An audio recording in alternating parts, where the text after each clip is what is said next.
Imagine a world in which the car is not yet an everyday means of transport, but a strange, noisy machine that inspires more disbelief than admiration.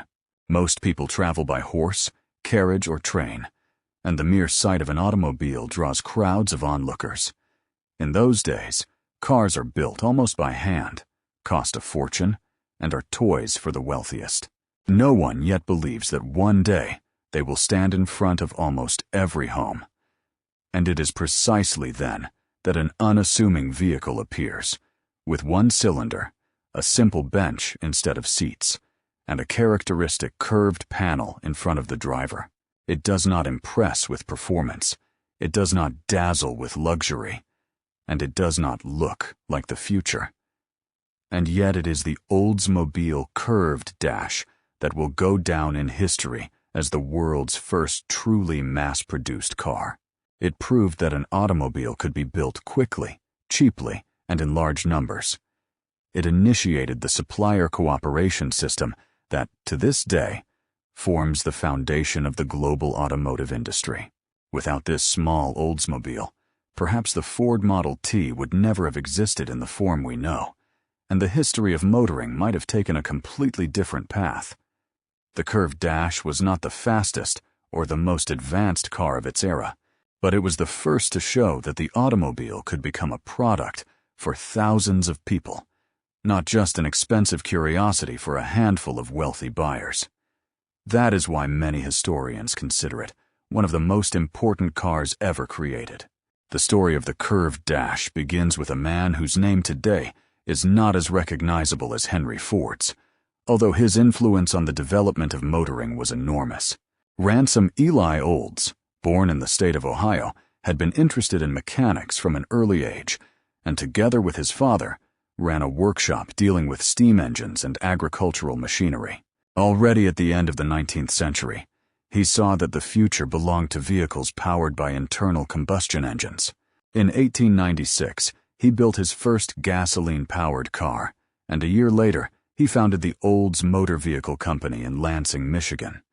It was one of the first companies in the world created exclusively to manufacture automobiles. Olds did not limit himself to one project. In the following years, together with his engineers, he developed as many as 11 different models, both gasoline-powered and electric. In that era, no one yet knew which technology would win. Steam, electric, and gasoline cars competed with each other almost on equal terms.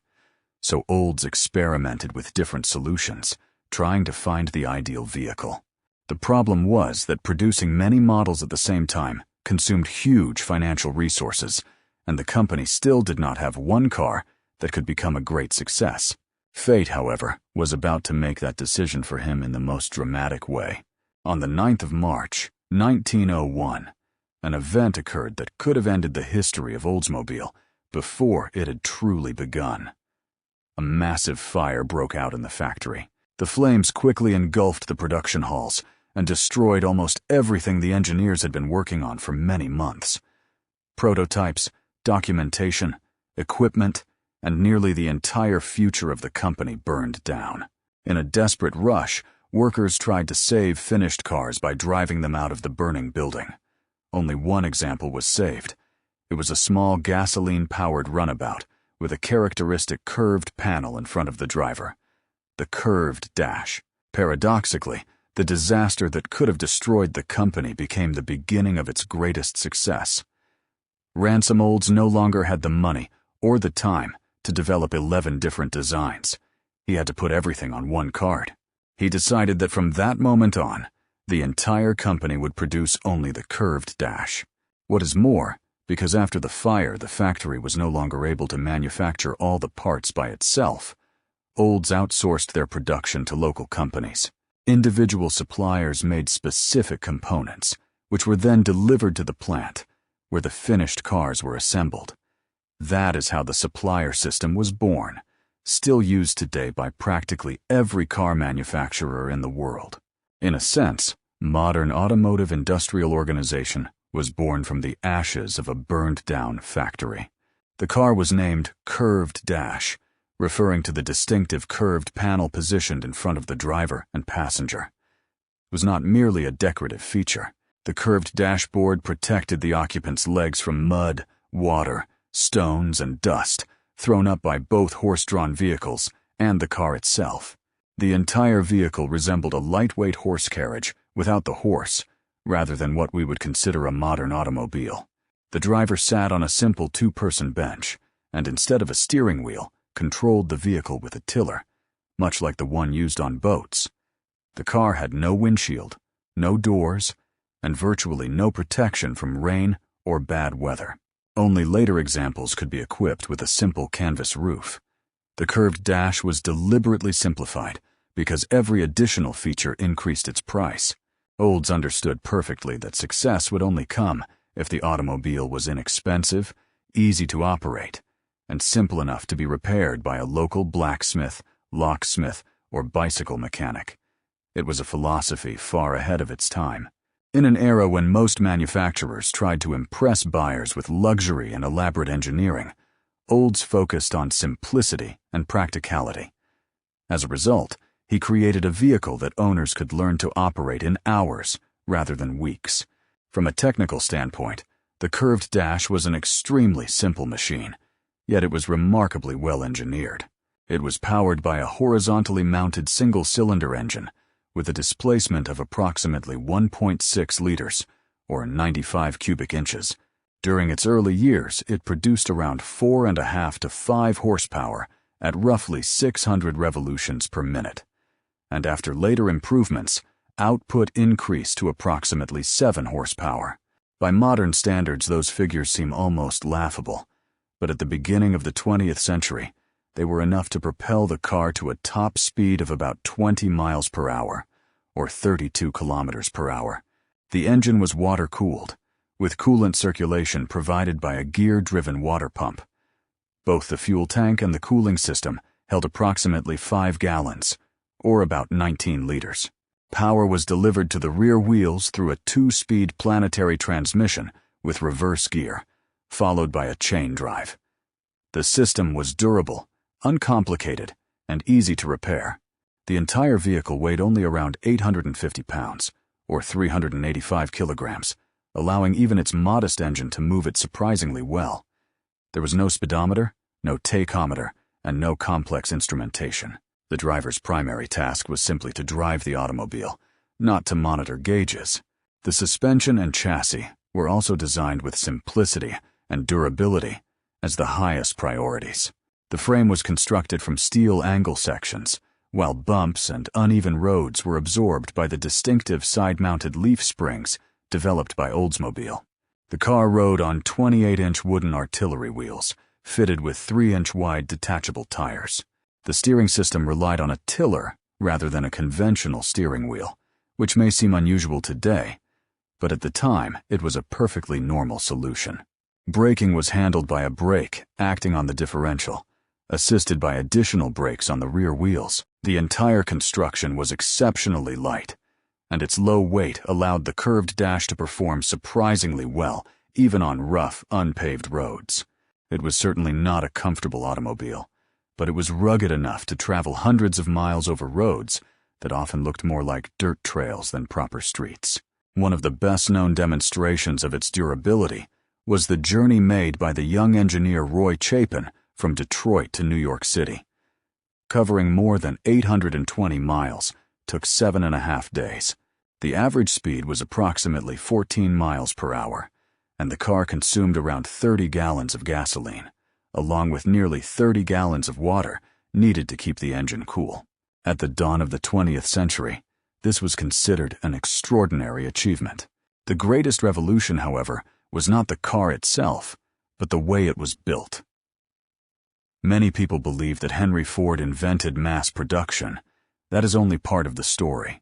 Ford perfected the concept with the moving assembly line, but several years earlier, Ransom Olds had already taken the first decisive step. The curved dash was assembled from components supplied by specialized subcontractors and then put together using a repeatable manufacturing process. This made it possible to build hundreds of nearly identical automobiles every year without crafting every single component by hand, from scratch. As early as 1901, approximately 425 examples were produced, an unprecedented figure at the time. The following year, production increased to roughly 2,500 automobiles, and by 1903, output exceeded 3,900 vehicles, making Oldsmobile the largest automobile manufacturer in the United States.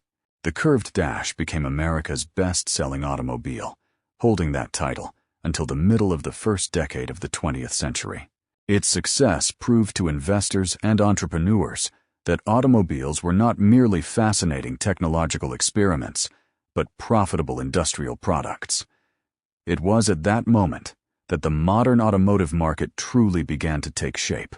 The popularity of the curved dash grew at a pace the automotive world had never seen before. At a time when most manufacturers sold only a few dozen or a few hundred automobiles each year, Oldsmobile was measuring production in the thousands. As early as 1902, the curved dash became the best-selling automobile in the United States, and over the following years, it virtually dominated the American market. Customers appreciated its simplicity, reliability, and affordable price of approximately $650. That was still a considerable amount of money, but it was significantly less than the price of many competing automobiles, which often cost 2 or even 3 times more. Just as importantly, owners did not have to be professional mechanics. Most repairs could be carried out with basic hand tools, while replacement parts became increasingly available through the growing network of suppliers. The finished automobiles were delivered to customers by train. In many cases, an Oldsmobile representative traveled alongside the vehicle and personally handed it over to its new owner, explaining the basics of operating the machine. At the beginning of the 20th century, buying an automobile was an event comparable to taking delivery of a private aircraft today. For countless families, the curved dash was the very first automobile they had ever seen up close. It is hardly surprising that it quickly earned the reputation of the car that truly opened America's door to the age of motoring. The curved dash also proved its durability through spectacular long-distance journeys and public demonstrations organized across the United States. One of its most famous achievements was a coast-to-coast drive across America, completed in 73 days. Today, such a result might not seem particularly impressive, but at the dawn of the 20th century, it was an extraordinary accomplishment. There were virtually no paved highways, bridges were rare, and drivers frequently had to cross rivers, mud, deep sand, and rough wagon trails. The automobile reached places that only a few years earlier had been accessible only to horses and wagons. Oldsmobile used these expeditions as powerful advertising campaigns. Public demonstrations were also organized in the country's largest cities, where drivers performed impressive runs through the main streets, proving that the automobile was not merely an expensive toy for wealthy gentlemen, but a practical means of everyday transportation. The distinctive sound of the single-cylinder engine became one of the curved dash's trademarks. Americans joked that the car produced 1 chug for every telegraph pole, because at its normal cruising speed, the rhythm of the engine almost perfectly matched the spacing between the telegraph poles lining the roads. The humorous expression quickly entered everyday language and remained closely associated with the Oldsmobile for many years. Production of the curved dash continued from 1901 until 1907. During that time, the automobile was gradually refined, although its overall design remained remarkably unchanged. At first, the engine produced approximately 4.5 horsepower, but later, the cylinder bore was enlarged, increasing output to around 7 horsepower. The car also received a number of small improvements to its cooling system, ignition, and equipment. Even so, it remained completely faithful to its original philosophy. It was never intended to be a luxurious automobile, but rather a simple, dependable machine for everyday transportation. In total, approximately 19,000 curved dash automobiles of all versions were built, an almost unbelievable figure for the beginning of the 20th century. In 1903, more than 3,900 cars rolled out of the factory, more than any other American automobile manufacturer produced that year. This record stood until the arrival of the Ford Model T. The curved dash was therefore the most popular automobile of its era, and the first vehicle that could truly be described as a mass-produced product. More importantly, it proved that the future of the automobile industry would not depend on building the most complicated machines, but on manufacturing simple, reliable cars in large numbers. Ironically, Ransom Olds himself did not remain in control of the company he had created for very long. Disagreements with investors eventually forced him to leave the business even before production of the curved dash had come to an end. He went on to establish a new company called REO Motor Car Company, its name formed from the initials of Ransom Eli Olds. Meanwhile, Oldsmobile faced increasing financial difficulties. In 1908, the company was acquired by William C. Durant and became part of the newly formed General Motors. In this way, the curved dash became one of the foundations upon which one of the largest automotive corporations in history was built. Although the model itself had already completed its career, the experience gained during its production influenced the entire industry. Henry Ford carefully studied Oldsmobile's success. A few years later, he expanded the idea of mass production by introducing the moving assembly line. That is why many automotive historians believe that the curved dash and the Ford Model T were not competitors, but successive chapters of the same industrial revolution. Olds proved that automobiles could be mass-produced. Ford demonstrated how to build them even faster and even more cheaply. Without the first achievement, the second might never have happened. Today, the Oldsmobile curved dash is recognized as one of the most iconic automobiles from the dawn of the automotive age. Its distinctive curved dashboard, black and red paint scheme, polished brass details, and enormous wooden wheels make it almost impossible to confuse with any other vehicle. Remarkably, despite its age, many surviving examples are still driven in historic rallies and exhibitions around the world. One of the most famous events is the London to Brighton Veteran Car Run, where curved dash automobiles regularly complete the route, stretching for dozens of miles. Some individual cars have finished this journey dozens of times over the course of their lives. The reason is simple: the design itself. The single-cylinder engine, planetary transmission, and relatively small number of moving parts make the automobile surprisingly reliable when properly maintained. More than 120 years after leaving the factory, many curved dash cars are still fully operational. For collectors, they are far more than museum pieces. They are living machines that demonstrate exactly what the birth of the automobile looked and sounded like. Very few vehicles from the beginning of the 20th century can still be seen driving under their own power on a regular basis. The curved dash belongs to that extraordinary group, reminding us that the history of the automobile did not begin with massive engines and incredible speed, but with simple, noisy, and remarkably courageous machines. So, how much is an Oldsmobile curved dash worth today? The answer depends primarily on its condition, originality, and documented history. Cars requiring complete restoration appear on the market only rarely, yet even those can sell for well over tens of thousands of dollars. Properly restored examples typically change hands for between $80,000 and $150,000. Automobiles with documented ownership history, original factory paint, or exceptional provenance can exceed $200,000 at prestigious collector car auctions.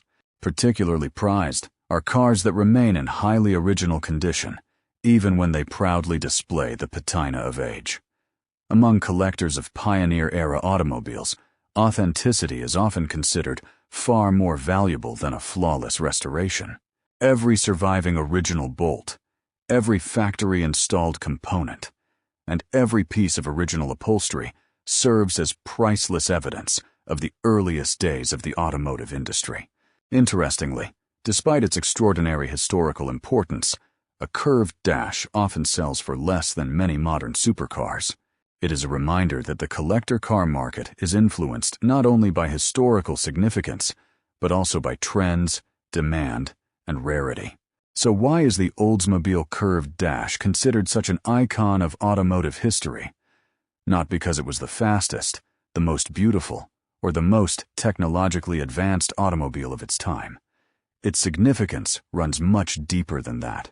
It was the first car to prove to the world that an automobile could be manufactured in large numbers, sold by the thousands, and made accessible to an ever-growing number of customers. It was born out of disaster, because the factory fire forced Ransom Olds to focus on a single model and create a supplier network that is still used by virtually every automobile manufacturer in the world today. The curved dash demonstrated that simplicity could be a greater advantage than technological complexity. It established the direction in which the entire automotive industry would evolve and laid the foundation for Henry Ford's manufacturing revolution. That is precisely why many historians regard it as the world's first truly mass-produced automobile. Approximately 19,000 examples were built, an almost unimaginable number at the beginning of the 20th century. Today, it stands as one of the most important exhibits in automotive museums and one of the most desirable collector cars from the pioneer era of motoring. When we look at its tiny single-cylinder engine, its simple wooden bench, and its distinctive curved dashboard, it is easy to forget that machines like this marked the beginning of the journey that would eventually lead to the millions of automobiles rolling off modern production lines every single year. The Oldsmobile curved dash did not merely earn its place in history, it helped create it.